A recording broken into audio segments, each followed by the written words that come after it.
Kalau kita mendengarkan penjelasan Pak Mendagri dan Menteri Keuangan Pak Tito Sri Mulyani yang dengan data yang diungkapkan, nampaknya ada semangat yang makin menunjuk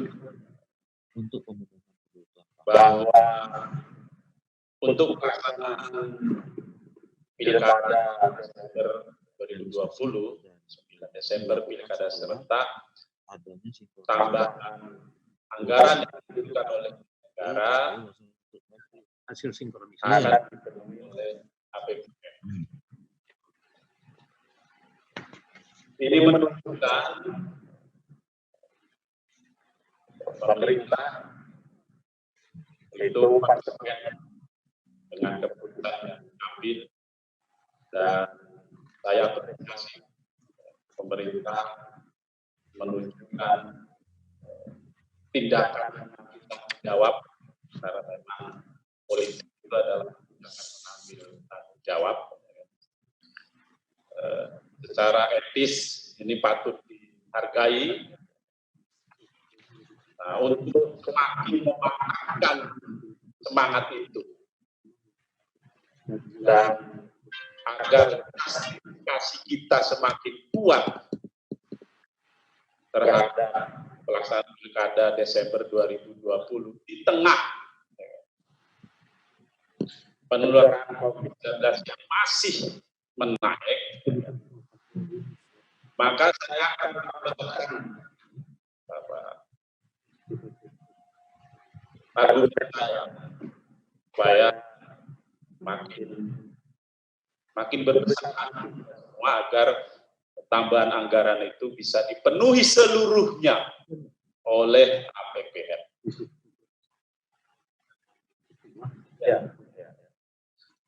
Selain Undang-Undang 10/2016 pasal 166 ayat 1 yang tadi sudah disampaikan oleh Mendagri juga, termasuk oleh Menkyu dan Ketua KPU,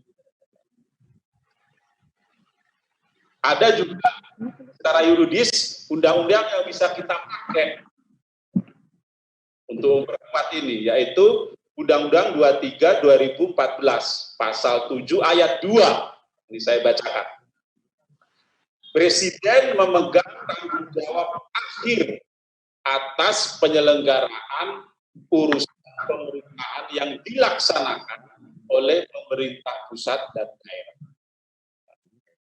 Pertanyaan kita, kapan pasal 166 ayat 1 yang menyatakan pendanaan kegiatan APBD dan dapat didukung oleh APBN sesuai dengan ketentuan peraturan perundang-undangan serta pasal 7 ayat 2 Undang-Undang 23/2014 itu mau kita terapkan di saat situasi yang seperti apa?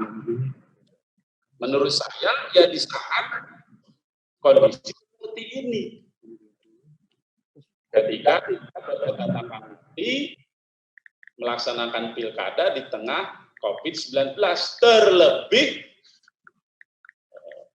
keputusan Presiden soal bencana nasional itu masih berlaku.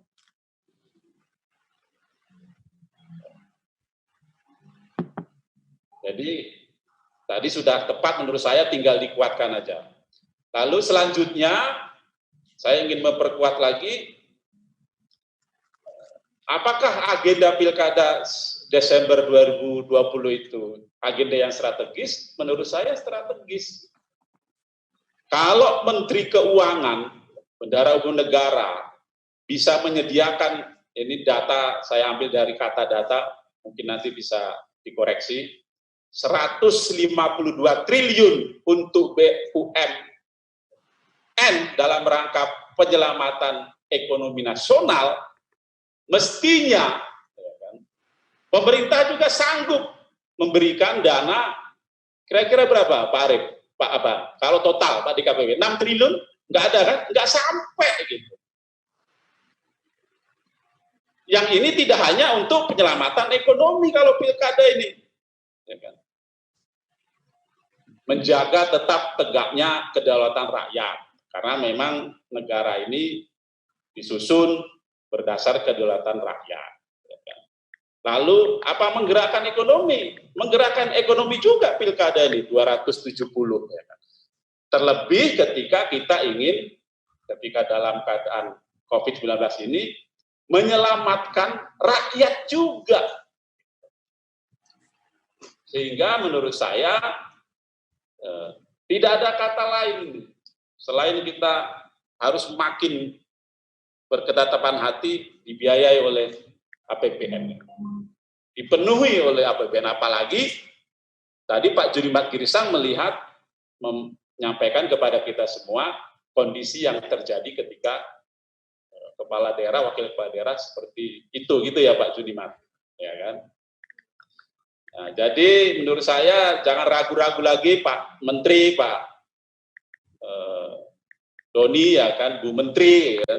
Kita sudah kasih amunisi untuk membuat justifikasi agar pilkada Desember 2020 ini memang makin legitimate, gitu ya. Yang selanjutnya, ini saya sebenarnya soal pengadaan itu pimpinan, ya kan, demi efisiensi dan efektivitas, ya, lebih baik diserahkan kepada penyelenggara, karena mereka yang paling tahu kebutuhannya, paling mengerti, termasuk cara untuk mendistribusikannya. Terlebih memang mereka lah yang menyelenggarakan pilkada. Ini kan ada kaitannya dengan pilkada. Tapi oke lah, kita coba mengikuti aspirasi anggota yang lain, diserahkan kepada pihak lain, dalam hal ini mungkin BNPB, gugus tugas. Nah sekarang pertanyaannya Pak Doni, saya ada mau tanya kepada Pak Doni ini, sejauh mana situasi terakhir konsolidasi pengadaan barang-barang kesehatan di BNPB? Apakah memang siap BNPB, gugus tugas, membantu mengadakan barang-barang yang dibutuhkan oleh penyelenggara untuk melaksanakan pilkada? Nah, kalau memang itu bisa terjawab dengan tuntas dan meyakinkan, bolehlah. Tapi kalau tidak, ya saya kembali ke usul saya tadi, serahkan kepada penyelenggara, dan biarlah KPU Bawaslu Pusat yang mengadakan, sementara daerah yang melaksanakan pilkada fokus teknis melaksanakan pilkada. Yang terakhir, Bu Menteri, untuk keselamatan teman-teman penyelenggara juga, ini saya titip nanya ini, apakah bisa disediakan asuransi untuk teman-teman penyelenggara? Saya kira itu, terima kasih. Wassalamualaikum warahmatullahi wabarakatuh.